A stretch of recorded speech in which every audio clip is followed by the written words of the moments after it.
soy yo, Vicky, otra vez. It's me, Vicky, again. And in today's video, I'm going to explain about this. Well, actually, was a suggestion from one of my students, Tony. Hola, Tony. ¿Qué tal? Espero que todo estés bien. Todo esté bien.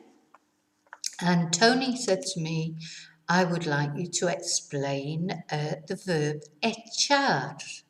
So, echar, E-C-H-A-R. So, that's what I'm doing. So, if any of the rest of you, if you ever have any suggestions for something in particular you would like explained, please let me know, and I will do a video on that. And don't forget that may be exactly the thing that other people are waiting to be explained too. So, echar.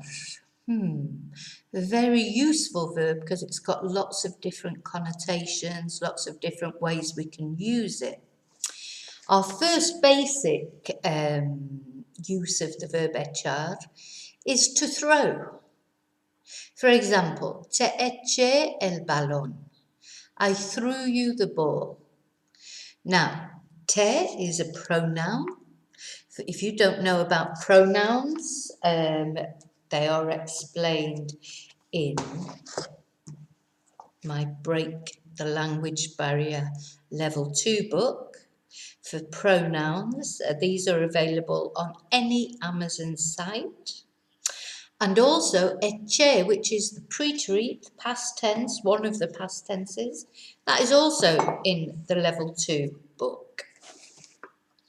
So if you don't know about the pre-treat or pronouns, you can either get the books to explain it, or there are videos here on the channel explain it that you can find through my search engine.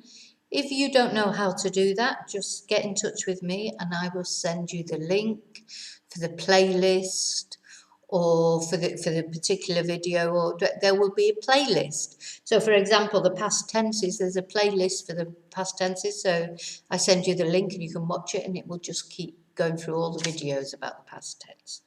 Alternatively, if you are, YouTube savvy, you can go into my search engine, search for pre-treat, past tenses, pronouns, etc. Okay, so first basic meaning of echar, to throw. Te eché el balón. Now, lots of other uses of echar. So, sorry, I'm going the wrong way. Número dos. Maybe you didn't know that you can also use echar for to pour, as in to pour a drink. Échame un poco de vino, por favor. So that's a handy sentence, isn't it? Échame un poco de vino. Échame is imperative tense, command mode. Again, there are lots of videos on my channel about the imperative. And if you have the books, or if you're interested in getting the books, you will find the imperative in Break the Language Barrier Level 3. So, yeah, to pour, echar. And then, gosh, I keep going the wrong way. Bear with. Okay, número tres. Número tres, did you know that we can use echar for to post? But it's the actual putting it in the bouthon, actually posting it. Not if you're saying, oh, I'll send you the letter, you wouldn't use it. That'd be mandar or enviar. This is for when you've actually posted it at the post office or into the post box. So, ya has echado la carta? Have you already posted the letter? So, ya is already. Has echado is the present perfect, one of the past tenses that are explained in my Level 2 book. So we can use echar to talk about posting when we actually post the letter into the post box. You wouldn't use it for posting as on posting on Facebook, etc. It's only posting mail. Vale, número cuatro. Now, we can also use echar for to sack, as in to fire someone, to sack them from their job. So the example we've got here, again using a pronoun, le echaron de su trabajo. So le, him, so they sacked him. So remember, when you're trying to work out the meaning of sentences using pronouns, always go to the verb first. Look at the ending. The ending is they. So it's not he sacked. There's a lot, often with pronouns, people look at the first pronoun and get the person wrong. But of course, in Spanish, the pronouns are the other way around. So instead of they sacked him, in Spanish, they say him, they sacked. Again, all explained in my books in level 2. And the pre-treat tense, echaron, they sacked him. Okay, so it's almost literally like they threw him out of his job. Vale, so there's our the next meaning, to sack. Now, another meaning is to release smoke. You know, when smoke is pouring off a car or coming out of the microwave or out of the house, hopefully not, or the kitchen. So, el coche, our example here is in the present tense. El coche echa mucho humo. So the car gives out, I suppose we'd say, or releases, gives out a lot of smoke. Humo is smoke. Remember, we don't pronounce our H's in Spanish. Everything you've ever learned about pronouncing your H's, when you're trying to speak Spanish, you don't. So, el coche echa mucho humo, to release smoke. That's the present tense. It gives off a lot of smoke. And present tenses, explained in Break the Language Barrier level. Ok, café, un poco de café.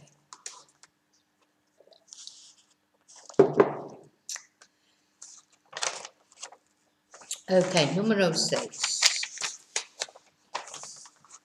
So número 6 is to throw out. I think you can use it to throw out rubbish as well.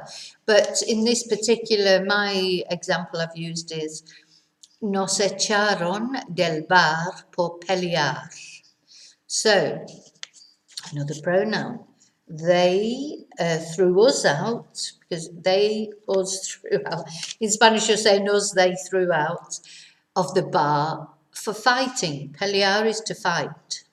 So, nos echaron del bar por pelear. Another meaning, to throw out. Yeah, I'm pretty much 100% certain that you can use it for throwing rubbish out as well. I like this one. This is quite different. Echar un vistazo, to take a look at something. So, echamos un vistazo a la nueva casa. You know, we had a look, or we looked, we took a look, or we looked at the new house. So, echamos un vistazo a la nueva casa. We looked at the new house. I quite like that one. Yeah. Eché un vistazo. I had a look. Yeah. Okay, número 8. Echar la llave. And this is to lock up. Yeah, so, basically in English we'll say, have you locked up? Yeah. Well, the example here is, no olvides echar la llave. Don't forget to lock up. So it's sort of literally, don't forget to throw the key, or to add the key, or something like that. But it would translate to, don't forget to lock up. No olvides echar la llave. This again is imperative. That is the negative imperative, to not, don't do something. And that is in level 3, Break the Language Barrier. So, no olvides echar la llave. Okay, this again, I think it is very nice, a lovely, Spanish is a lovely language. Echar de menos is to miss someone or something. And it's not to miss a bus or a plane, that would be perder. This is only to miss someone or something in the sense of regret that they're not there anymore. So, te echo de menos, I miss you. Present tense, another pronoun. So don't forget, present tense, level 1 of Break the Language Barrier. Pronouns in level 2. Te echo de menos. You, you just can't really translate that literally. So it's just, I miss you.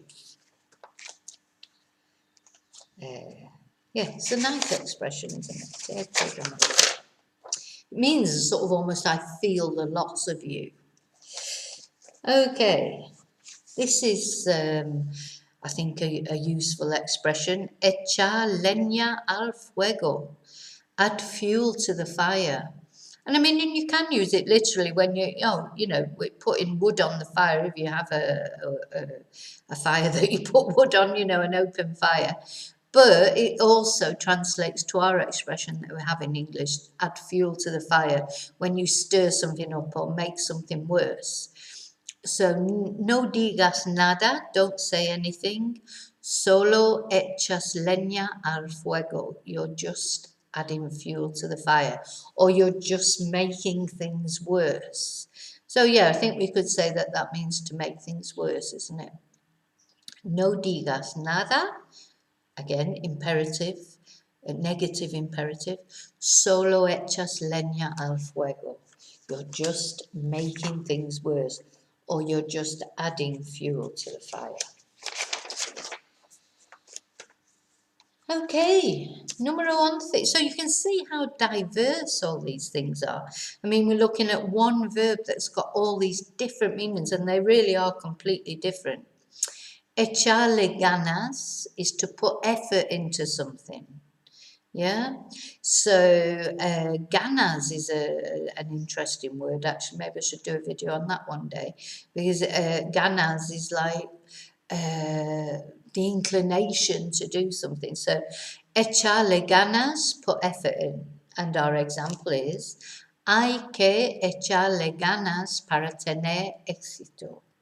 So you must, or it's important to. Ik is a sort of impersonal phrase, if you like. It doesn't refer to a particular person. It's not really you must.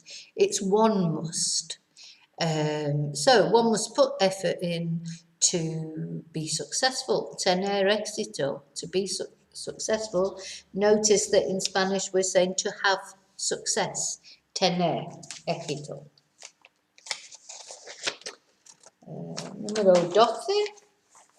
Nice one again. Echar raíces. And that literally means to add roots. Raíces are roots, as in flowers and trees, etc.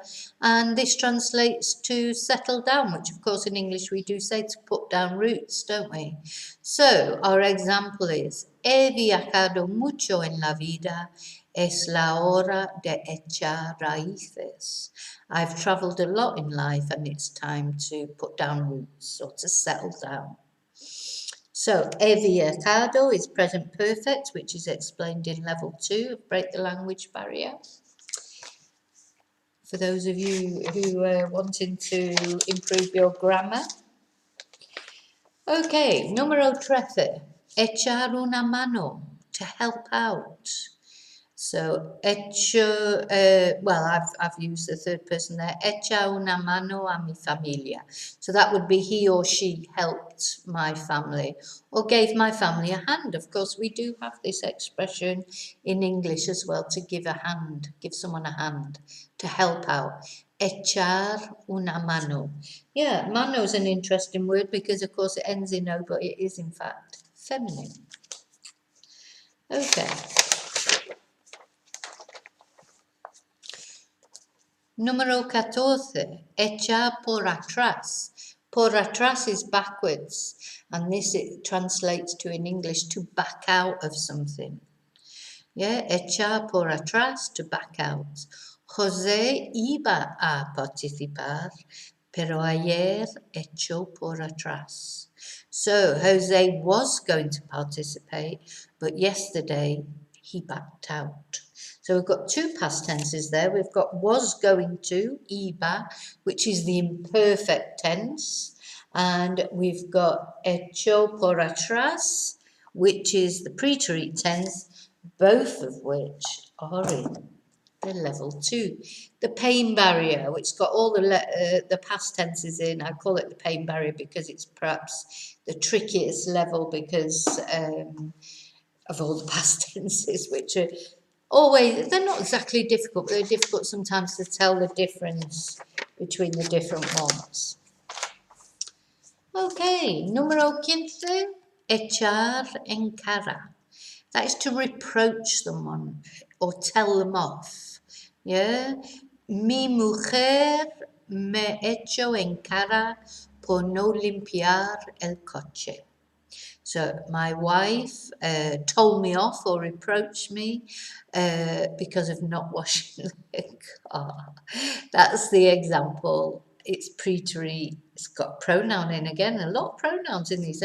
I think it's important to stress how important pronouns are. So that you really need to try to really master Spanish. You have to get to grips with the pronouns, unfortunately. They're always difficult at first, but it does get easier, I promise. So, echar en cara, reproach, mi mujer me echó en cara por no limpiar el coche. My wife reproached me or told me off for not washing the car. And this is my favourite one, especially in the summer. Echar una siesta, to have a nap. So, en verano siempre. This is true. En verano siempre echo una siesta cuando pueda. So in summer, I always have a siesta when I can. It's very important, you know, in that heat and everything. If you get a chance to have a little half an hour nap or an hour at most, you're not supposed to have a great big long nap, though I have been known to. Just so a warning, if you do have a long nap, you do feel terrible when you first wake up, but you do feel better later. So yeah, echar una siesta is to have a nap. En verano siempre echo una siesta cuando pueda. ¿Y tú? ¿Tú echas la siesta? Oh, I've spelled this wrong. I always do at least one wrong, I know. Llorar.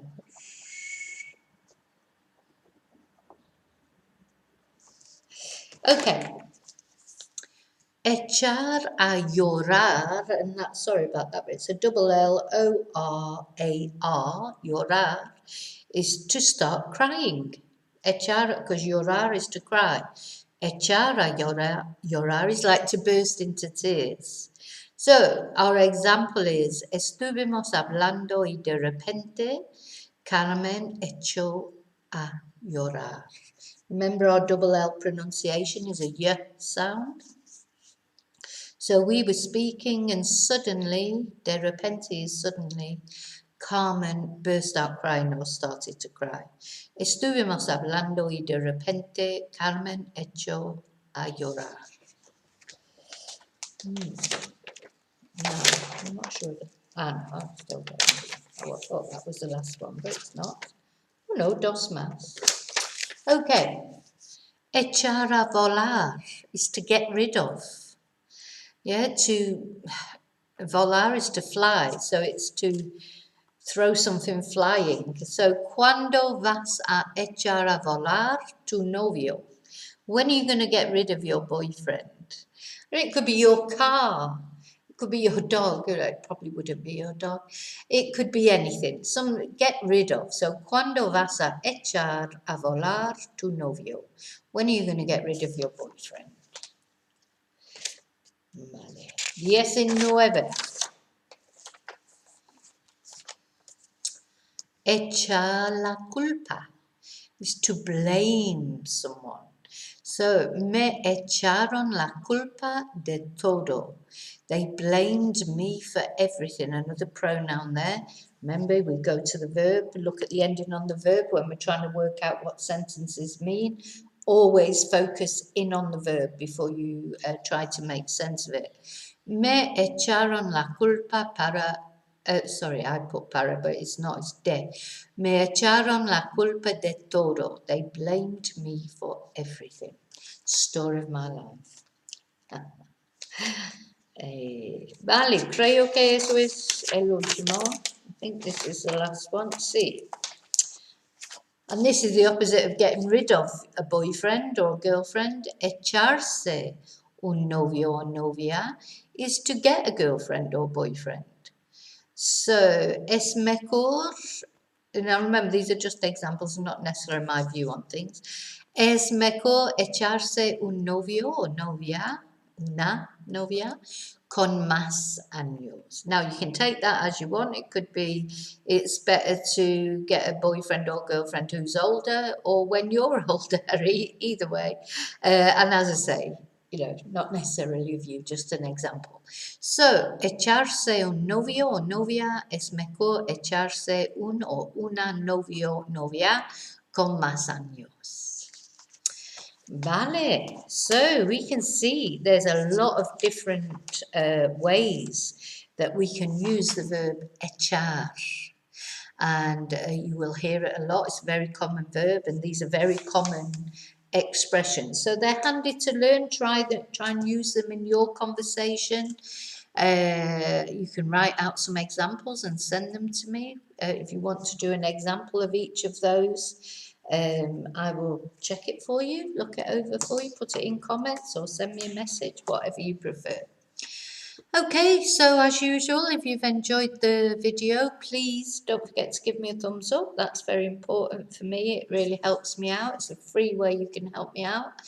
And I think I have nearly 1,800 subscribers now. So if you haven't subscribed already, please subscribe. It's completely free. You don't pay anything to subscribe. And if you press the notification bell, you get a notification each time a new video comes out. And as I said earlier, if you have any suggestions for a video that you think would be helpful for you or for any of my other students, please let me know. Vale, so que tu Dios vaya contigo y te veo muy, muy pronto en el próximo video. Gracias y hasta pronto.